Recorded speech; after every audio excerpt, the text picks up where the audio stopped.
IELTS 15. Test 1. This is the IELTS listening test. You will hear a number of different recordings and you will have to answer questions on what you hear. There will be time for you to read the instructions and questions and you will have a chance to check your work. All the recordings will be played once only. The test is in 4 parts. At the end of the test, you will be given 10 minutes to transfer your answers to the answer sheet. Now turn to Part 1.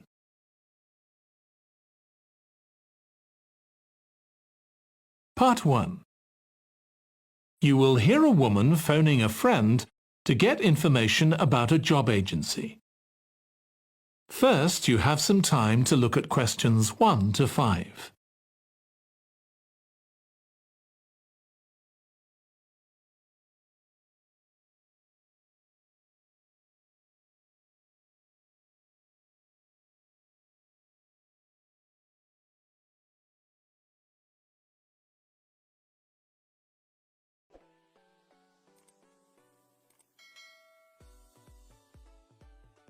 Now listen carefully and answer questions 1 to 5. Hello, William. This is Amber. You said to phone if I wanted to get more information about the job agency you mentioned. Is now a good time? Hi, Amber. Yes, fine. So the agency I was talking about is called Bankside. They're based in Docklands. I can tell you the address now. 497 East Side. OK, thanks. So is there anyone in particular I should speak to there? The agent I always deal with is called Becky Jamieson. Let me write that down. Becky... Jamieson. Jamieson.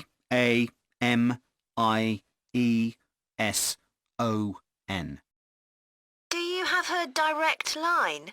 Yes, it's in my contacts somewhere. Right, here we are. 07866 510 333. I wouldn't call her until the afternoon if I were you. She's always really busy in the morning trying to fill last-minute vacancies. She's really helpful and friendly, so I'm sure it would be worth getting in touch with her for an informal chat. It's mainly clerical and admin jobs they deal with, isn't it? That's right. I know you're hoping to find a full-time job in the media eventually, but Becky mostly recruits temporary staff for the finance sector, which will look good on your CV and generally pays better too. Yeah, I'm just a bit worried because I don't have much office experience. I wouldn't worry. They'll probably start you as a receptionist or something like that. So what's important for that kind of job isn't so much having business skills or knowing lots of different computer systems. It's communication that really matters, so you'd be fine there. And you'll pick up office skills really quickly on the job. It's not that complicated. OK, good. So how long do people generally need temporary staff for? It would be great if I could get something lasting at least a month. That shouldn't be too difficult. But you're more likely to be offered something for a week at first, which might get extended. It's unusual to be sent somewhere for just a day or 2. Right. I've heard the pay isn't too bad. Better than working in a shop or a restaurant. Oh yes, definitely. The hourly rate is about £10, $11 if you're lucky. That's pretty good. I was only expecting to get £8 or £9 an hour. Before you hear the rest of the conversation, you have some time to look at questions 6 to 10.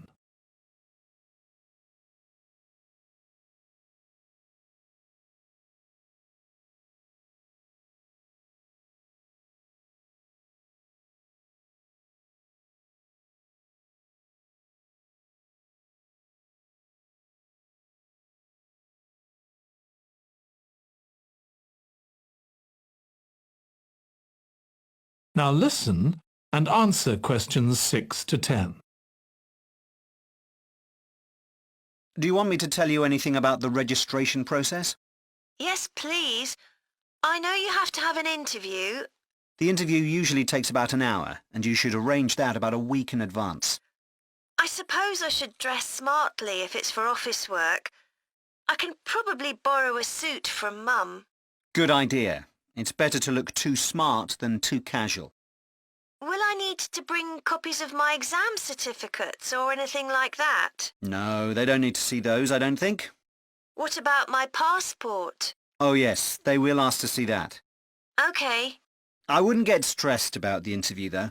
It's just a chance for them to build a relationship with you, so they can try and match you to a job which you'll like. So there are questions about personality that they always ask candidates, fairly basic ones, and they probably won't ask anything too difficult, like what your plans are for the future. Hope not. Anyway, there are lots of benefits to using an agency. For example, the interview will be useful because they'll give you feedback on your performance so you can improve next time. And they'll have access to jobs which aren't advertised. Exactly. Most temporary jobs aren't advertised. And I expect finding a temporary job this way takes a lot less time. It's much easier than ringing up individual companies.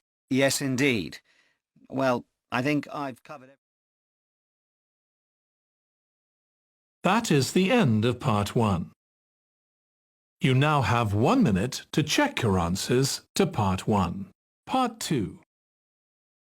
You will hear a woman giving a presentation about a holiday on an island in Britain that her company organises. First, you have some time to look at questions 11 to 14.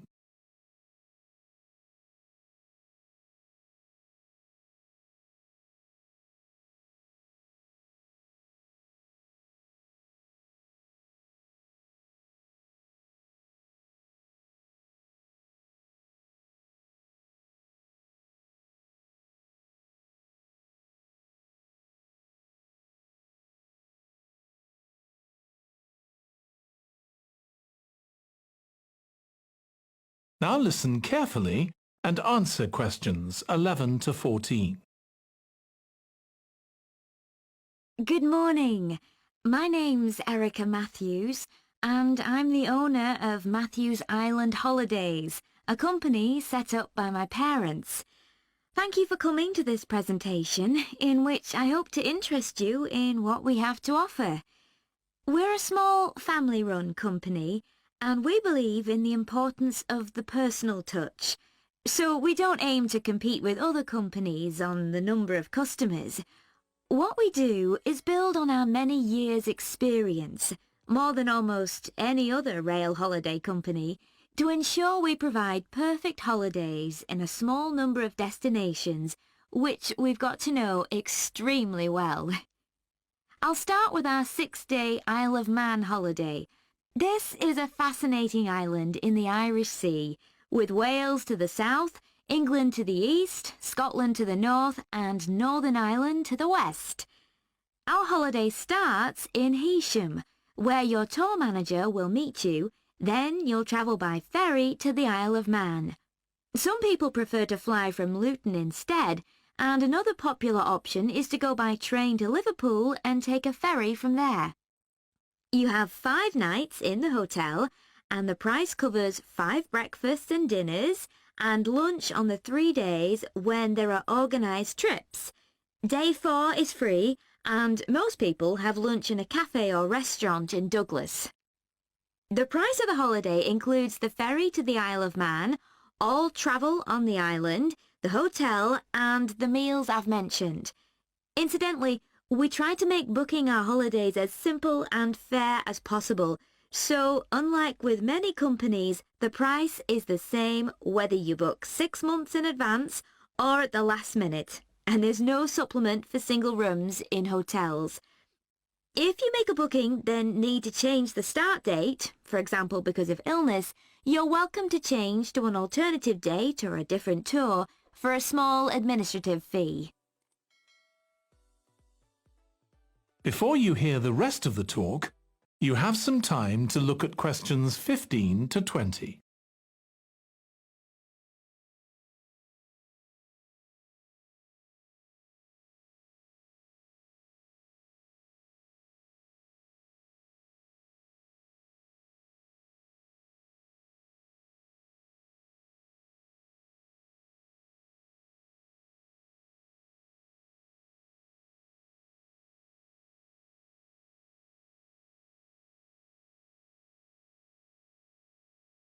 Now listen and answer questions 15 to 20. Okay, so what does the holiday consist of? Well, on day 1, you'll arrive in time for a short introduction by your tour manager, followed by dinner in the hotel. The dining room looks out at the river, close to where it flows into the harbour, and there's usually plenty of activity going on. On day 2, you'll take the coach to the small town of Peel, on the way calling in at the Tynwald exhibition. The Isle of Man isn't part of the United Kingdom, and it has its own parliament called Tynwald. It's claimed that this is the world's oldest parliament that's still functioning, and that it dates back to 979.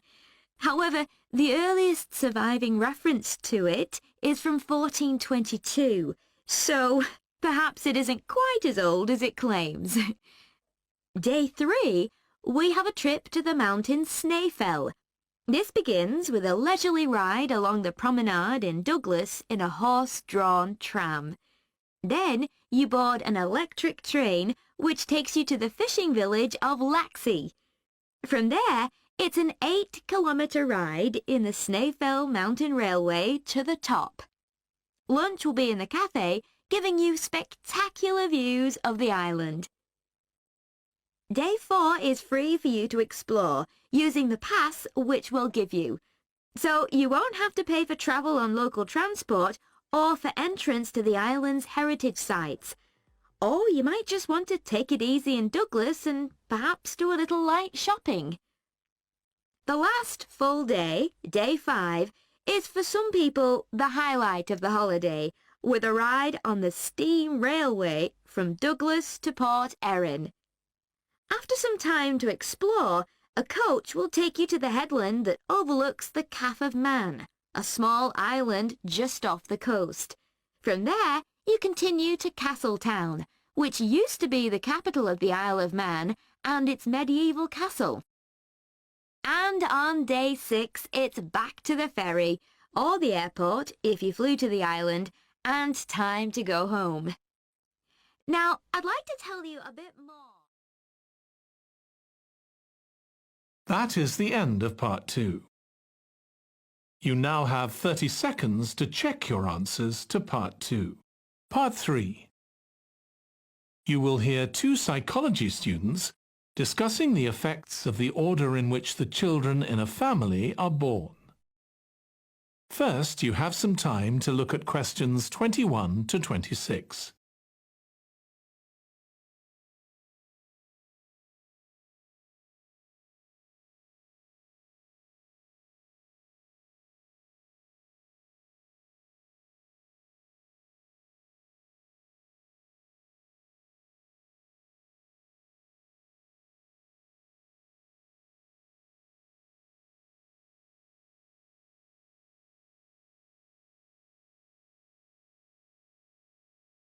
Now listen carefully and answer questions 21 to 26.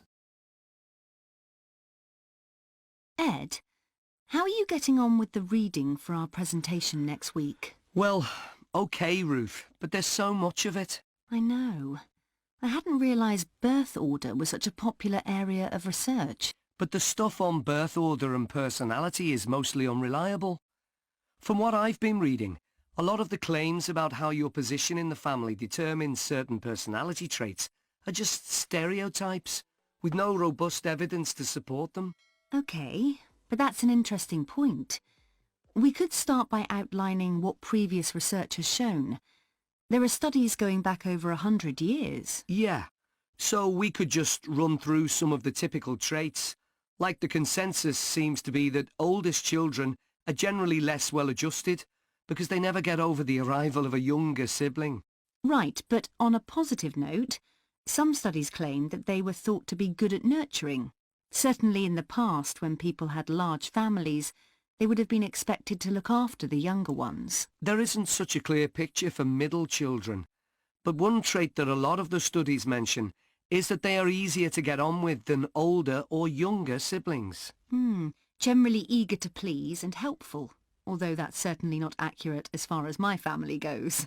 My middle brother was a nightmare, always causing fights and envious of whatever I had. As I said, none of this seems to relate to my own experience.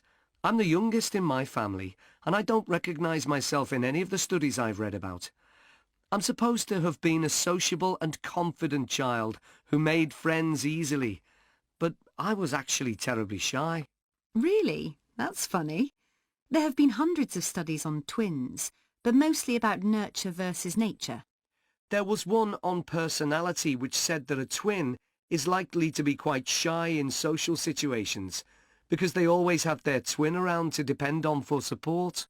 My cousins were like that when they were small. They were only interested in each other and found it hard to engage with other kids. They're fine now, though. Only children have had a really bad press. A lot of studies have branded them as loners who think the world revolves around them because they've never had to fight for their parents' attention. That does seem a bit harsh. One category I hadn't considered before was children with much older siblings. A couple of studies mentioned that these children grow up more quickly and are expected to do basic things for themselves, like getting dressed. I can see how that might be true, although I expect they're sometimes the exact opposite, playing the baby role and clamouring for special treatment. Before you hear the rest of the discussion, you have some time to look at questions 27 to 30.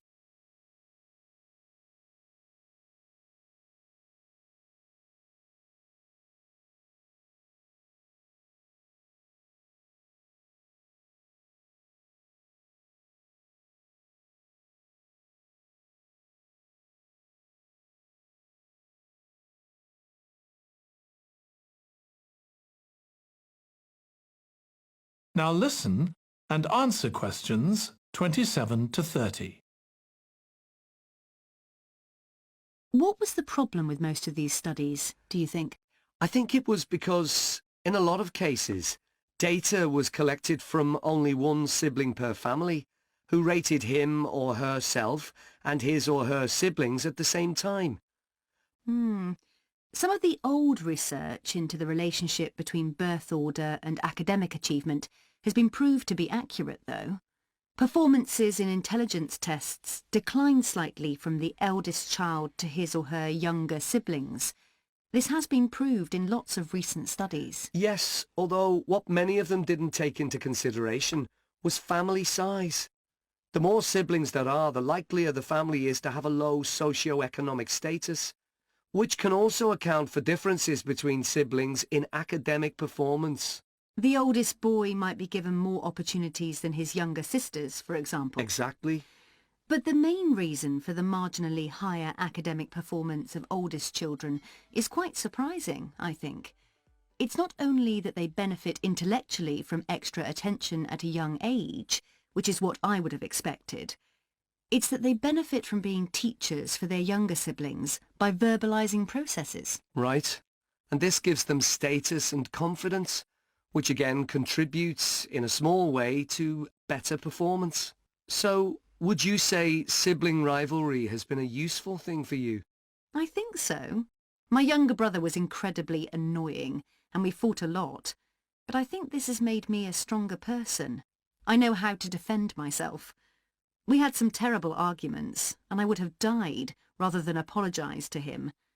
But we had to put up with each other, and most of the time we coexisted amicably enough. Yes, my situation was pretty similar. But I don't think having two older brothers made me any less selfish. I was never prepared to let my brothers use any of my stuff. That's perfectly normal, whereas sometimes... That is the end of part 3. You now have 30 seconds to check your answers to part 3. Part 4. You will hear a student giving a presentation about a type of tree known as the eucalyptus, which is common in Australia. First, you have some time to look at questions 31 to 40.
Now listen carefully and answer questions 31 to 40.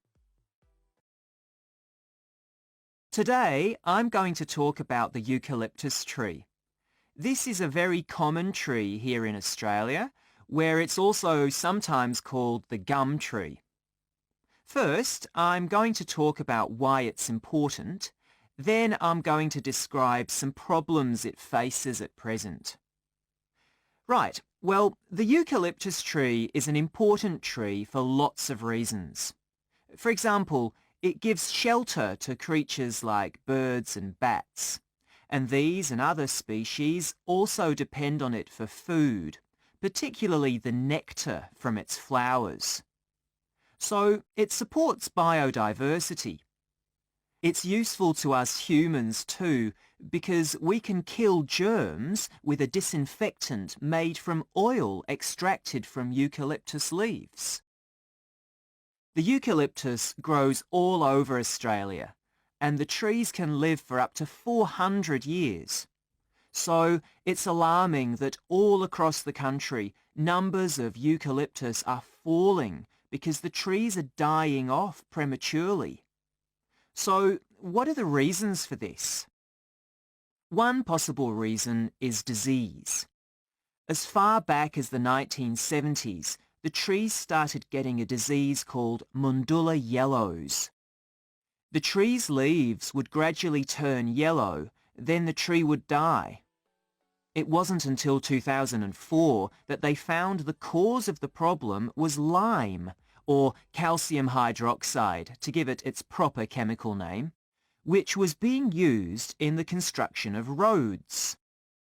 The lime was being washed away into the ground and affecting the roots of the eucalyptus trees nearby. What it was doing was preventing the trees from sucking up the iron they needed for healthy growth. When this was injected back into the affected trees, they immediately recovered. But this problem only affected a relatively small number of trees. By 2000, huge numbers of eucalyptus were dying along Australia's east coast of a disease known as bell miner-associated dieback. The bell miner is a bird, and the disease seems to be common where there are high populations of bell miners. Again, it's the leaves of the trees that are affected. What happens is that insects settle on the leaves and eat their way round them, destroying them as they go, and at the same time they secrete a solution which has sugar in it. The bell miner birds really like this solution, and in order to get as much as possible, they keep away other creatures that might try to get it. So these birds and insects flourish at the expense of other species, and eventually so much damage is done to the leaves that the tree dies.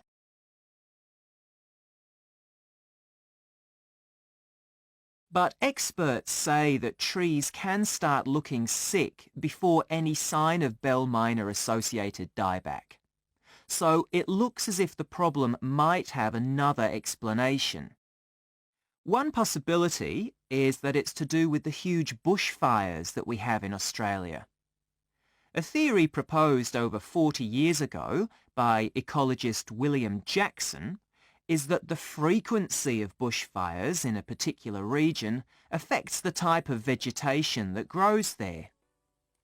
If there are very frequent bushfires in a region, this encourages grass to grow afterwards, while if the bushfires are rather less frequent, this results in the growth of eucalyptus forests. So why is this? Why do fairly frequent bushfires actually support the growth of eucalyptus? Well, one reason is that the fire stops the growth of other species which would consume water needed by eucalyptus trees. And there's another reason. If these other quick-growing species of bushes and plants are allowed to proliferate, they harm the eucalyptus in another way by affecting the composition of the soil and removing nutrients from it. So some bushfires are actually essential for the eucalyptus to survive as long as they are not too frequent. In fact, there's evidence that Australia's Indigenous people practiced regular burning of bushland for thousands of years before the arrival of the Europeans. But since Europeans arrived on the continent, the number of bushfires has been strictly controlled. Now, scientists believe that this reduced frequency of bushfires to low levels has led to what's known as dry rainforest, which seems an odd name as usually we associate tropical rainforest with wet conditions. And what's special about this type of rainforest? Well, unlike tropical rainforest, which is a rich ecosystem, this type of ecosystem is usually a simple one. It has very thick, dense vegetation, but not much variety of species. The vegetation provides lots of shade, so one species that does find it ideal is the bell miner bird, which builds its nests in the undergrowth there. But again, that's not helpful for the eucalyptus tree. That is the end of part 4. You now have 1 minute to check your answers to part 4.